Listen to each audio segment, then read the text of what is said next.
বর্তমানে বাংলাদেশের যে প্রেস সচিব আছেন উনি নিখাদ একজন আদ্যপ্রান্ত রাজনৈতিক চরিত্র, তা এর আগে বহু ভিডিওতে আমি বলেছি। নামেই এই সরকারটা অন্তর্বর্তীকালীন সরকার। আসলে বাংলাদেশের এই সরকারের অফিসিয়ালি যে স্ট্যান্ড পয়েন্ট তাতে দেখবেন এই সরকার আদ্যপ্রান্ত রাজনৈতিক একটি সরকার, যাদের মূল ভিত্তি হলো ভারত বিরোধিতা। অর্থাৎ বাংলাদেশে যে সকল মানুষ ভারত বিরোধিতার আবেগে পুষ্ট বা দুষ্ট, তাদের আবেগকে কাজে লাগিয়ে রাজনীতি করতে চায় এই মোহাম্মদ ইউনেস। আর এই প্রেস সচিব, এই মোহাম্মদ ইউনেসের যে টিম, তার অন্যতম প্রধান চরিত্র। মোদি এবং মোহাম্মদ ইউনেসের যে মিটিং হয়েছে তারপরে প্রেস সচিব একটি ভিডিও বার্তা দিয়েছিলেন, বাংলাদেশের মিডিয়া সেটা প্রচার করেন। সেখানে তিনি বলেছিলেন সেই মিটিংয়ে শেখ হাসিনাকে নিয়ে কথা বলেছে ভারত এবং বাংলাদেশ দুপক্ষই। এমনকি তিনি এও দাবি করেছিলেন নরেন্দ্র মোদি নাকি শেখ হাসিনা সম্পর্কে কিছু মন্তব্য মোহাম্মদ ইউনেসকে করেন। পরবর্তীকালে ভারতবর্ষের পক্ষ থেকে যে প্রেস কনফারেন্স করা হয় সেখানে পরিষ্কারভাবে বলে দেওয়া হয় শেখ হাসিনাকে নিয়ে মিটিংয়ে কোনো কথাবার্তাই হয়নি। উল্টে বাংলাদেশে যে সংখ্যালঘুরা নির্যাতিত তাদের নিয়ে কথা হয়েছে। এমনকি মোহাম্মদ ইউনেসকে হুঁশিয়ারি দেওয়া হয়েছে যেন ভবিষ্যতে তিনি এমন কোনো কথাবার্তা না বলেন যাতে দুই দেশের সম্পর্ক খারাপ হয়। অর্থাৎ দুই দেশ তাদের যে প্রেস কনফারেন্স করেছে বা প্রেস রিলিজ করেছে তাতে সম্পূর্ণ দুটো ভিন্ন বয়ান আমাদের সামনে আসে। এবার প্রেস সচিবের বক্তব্যকে কার্যত উদ্দেশ্য প্রণোদিত এবং এর ভিতরে অন্য কোনো ষড়যন্ত্র আছে এরকম অফিসিয়ালি দাবি ভারতবর্ষের পক্ষ থেকে করা হলো। প্রেস সচিব ফেসবুকে একটি পোস্ট করেছিলেন এই মিটিংকে নিয়ে। সেখানে তিনি অদ্ভুত এক দাবি করেন। তিনি কি দাবি করেছেন? তিনি পরিষ্কারভাবে বলেছেন এই যে পার্টিকুলারলি মিটিং হয়েছে সেখানে নরেন্দ্র মোদী নাকি মোহাম্মদ ইউনেসকে বলেছেন আপনার ওর প্রতি অমার্জিত ব্যবহার আমরা লক্ষ্য করেছি। অমার্জিত ব্যবহার মানে ঠিকঠাক ব্যবহার নয়, অ্যাগ্রেসিভ অ্যাটিটিউড মোহাম্মদ ইউনেস নাকি শেখ হাসিনার প্রতি করেছেন এবং সেটি নাকি মিটিংয়ে বসে নরেন্দ্র মোদী মোহাম্মদ ইউনেসকে বলেছেন। অর্থাৎ নরেন্দ্র মোদী মোহাম্মদ ইউনেসকে হাসিনা বিরোধী প্রধান মুখ হিসাবে মিটিংয়ে এস্টাবলিশ করেছেন। এই খবর মার্কেটিং করে মোহাম্মদ ইউনেসকে বাংলাদেশের শেখ হাসিনা বিরোধীর অন্যতম প্রধান চরিত্র হিসাবে এস্টাবলিশ করার চেষ্টা করলেন প্রেস সচিব। পরিষ্কার রাজনীতি। তারপরে উনি কি বলেছেন? তিনি বলেছেন কিন্তু আপনার প্রতি আমাদের সম্মান এবং শ্রদ্ধা একই রয়েছে।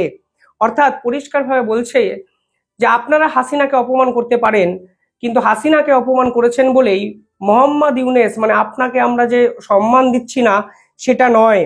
পাশাপাশি যখন হাসিনাকে প্রত্যর্পণ নিয়ে কথা হয়, অর্থাৎ শেখ হাসিনাকে ফিরিয়ে দেওয়া নিয়ে বাংলাদেশ ভারতবর্ষের কাছে বলে, ঠিক তখন নাকি ভারতের পক্ষ থেকে না বলা হয়নি।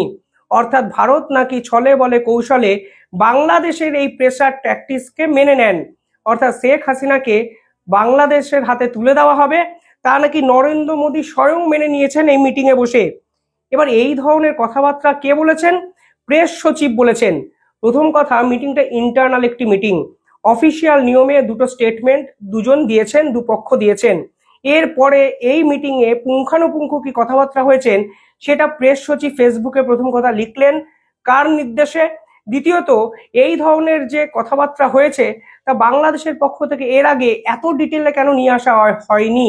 অর্থাৎ তারা মোদির সঙ্গে এই মিটিংটিকে ভাঙিয়ে খেতে চাইছেন এবং পরিষ্কারভাবে বাংলাদেশের প্রেস সচিব ফের একবার ভারত বিরোধিতার জায়গাটাকে স্ট্রং করে তিনি রাজনৈতিক ময়দানে টিকে থাকতে চাইছেন।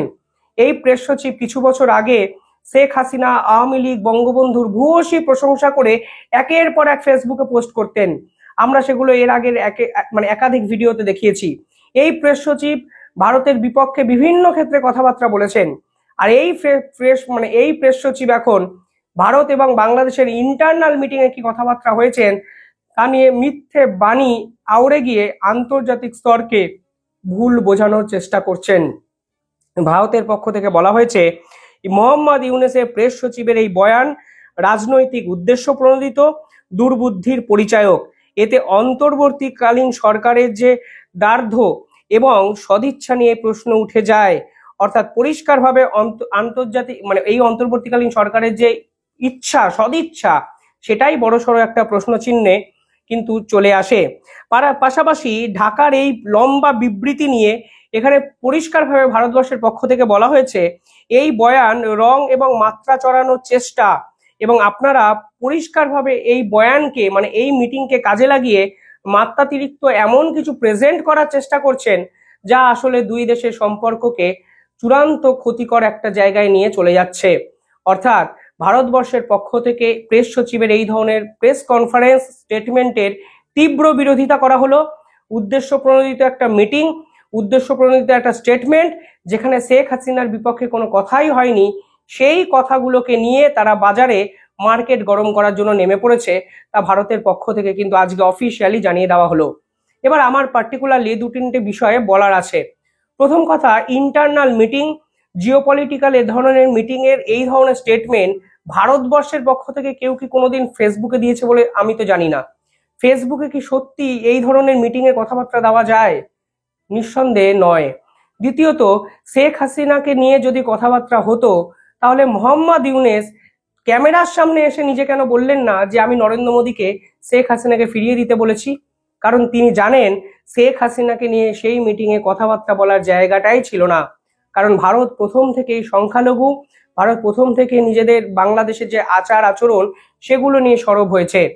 দ্বিতীয়ত, ভারতবর্ষের পক্ষ থেকেও একটি প্রেস কনফারেন্স করা হয়। এই ভারতবর্ষের পক্ষ থেকে যখন প্রেস কনফারেন্স করা হয় তখন কোথাও কোনোভাবে শেখ হাসিনাকে নিয়ে কথা হয়েছে তা নিয়ে কিছু কথা বলাই হয়নি। অর্থাৎ এই মিটিং এর পরেও বাংলাদেশ কিন্তু ছলে বলে কৌশলে সেই ভারত বিরোধিতাটাকে আঁকড়ে ধরে ভারতের বিপক্ষে কথা বলে নিজেদের রাজনৈতিক অবস্থানটাকে সুগঠিত করতে আসলে জিওপলিটিক্যাল সম্পর্কগুলোকে নিয়ে ছেলে খেলা করতে শুরু করে দিয়েছেন। আমি জানি না এর বিপক্ষে ভারত কোনো পদক্ষেপ নেবে নাকি, কিন্তু দিনের পর দিন ভারতের এরা যেভাবে মান সম্মান নষ্ট করছে, আমার সরাসরিভাবে আজকে মনে হয় ভারতবর্ষের অবিলম্বে বাংলাদেশের মতো একটি সন্ত্রাসবাদী দেশের সঙ্গে চূড়ান্ত একটি পদক্ষেপ নিয়ে সম্পর্ক ছিন্ন করা উচিত। কারণ এই ধরনের মিসগাইডেড মিসলিডিং ইনফরমেশন যখন লাগাতার ভারতের বদনাম করার জন্য দেওয়া হয় তখন আর যাই হোক এরা ভারতের সঙ্গে বন্ধুত্ব রক্ষাটাকেই হয়তো চায় না এবং বন্ধুত্বটাকে ডিজার্ভই করে না। যে মিটিং একটা গুড নোটে শেষ হয়েছে, দুপক্ষের পক্ষ থেকে এই ধরনের স্টেটমেন্ট এসছে, তারপরেই কেন বাংলাদেশকে নিয়ে এই ধরনের বিভ্রান্তিকর পরিস্থিতির সম্মুখীন হতে হবে? এটাই তো একটা বড় প্রশ্ন। দ্বিতীয় যে প্রশ্নটা এখানে থেকে যায় তা হলো পুরো মিটিংটি ভারতের বিদেশ মন্ত্রী উপস্থিত ছিলেন। ভারতের বিদেশ মন্ত্রী বিভিন্ন সময় বিভিন্ন কথাবার্তা আমাদের সামনে বলেন। শেখ হাসিনাকে নিয়ে আজ অব্দি ভারতের বিদেশ মন্ত্রী একটা শব্দ কিন্তু ব্যয় করেননি, কারণ শেখ হাসিনা ইস্যুটা অন্তর্বর্তীকালীন সরকারের সাবজেক্ট নয়। আপনাকে যে জিনিসটা বুঝতে হবে তা হলো শেখ হাসিনা নামক টপিকটি বাংলাদেশের নির্বাচিত সরকার ডিল করতে পারে। একটা অন্তর্বর্তীকালীন সরকার বাংলাদেশের স্টপগ্যাপ সরকার, তা 1 বছরের জন্য দায়িত্ব নিয়েছে। নির্বাচন যদি হয় সেই স্টপগ্যাপ সরকারের আর কোনো ভবিষ্যৎ নেই। শেখ হাসিনা সরকারের শেখ হাসিনাকে নিয়ে সরকার টু সরকার কথা হবে, সেখানে মোহাম্মদ ইউনেস সিনেই আসে না। কিন্তু মোহাম্মদ ইউনেস চান এই পুরো বিষয়টিকে নিয়ে মার্কেটিং করে নিজেকে ভারতবর্ষের বিকল্প হিসাবে আন্তর্জাতিক স্তরে এস্টাবলিশ করতে। আর এই করতে গিয়েই তাদের অবস্থানটা কোথায় গিয়েছে একবার ভেবে দেখুন। তাদের পাশে এখন চায়না নেই, আমেরিকার এই যে ট্রেড ওয়ার শুরু হওয়ার পর চায়না এখন ভারতের অন্যতম প্রধান একটা বন্ধুত্বপূর্ণ জায়গায় একটা যেতে চাইছে। তাদের পাশে রাশিয়া থাকবে না, তাদের পাশে আমেরিকা নেই। তারা আমেরিকাকে চিঠি লিখে হাত জোর করে অনুরোধ করতে হয়েছে যে দয়া করে ট্রেড শুল্কটাকে কমান, ট্যারিফটাকে কমান, নাহলে আমরা বাঁচবো না। এই প্রেক্ষাপটে দাঁড়িয়ে একটা দেশের প্রেস সচিব কি একটু সেন্সিবল হবেন না? এই প্রেক্ষাপটে দাঁড়িয়ে আন্তর্জাতিক সম্পর্ক সম্পর্কে অনেকের পড়াশোনা নাও থাকতে পারে, কিন্তু এই মুহূর্তে কি বোঝা যায় না যে ভারতের সঙ্গে সম্পর্ক রক্ষা করতে না পারলে আসলে ইউরোপীয় ইউনিয়ন, আমেরিকা, রাশিয়া, চায়না কেউই পাশে থাকবে না। শুধুমাত্র পাকিস্তানকে নিয়ে তো আপনি লং টার্ম ডিল করতে পারবেন না।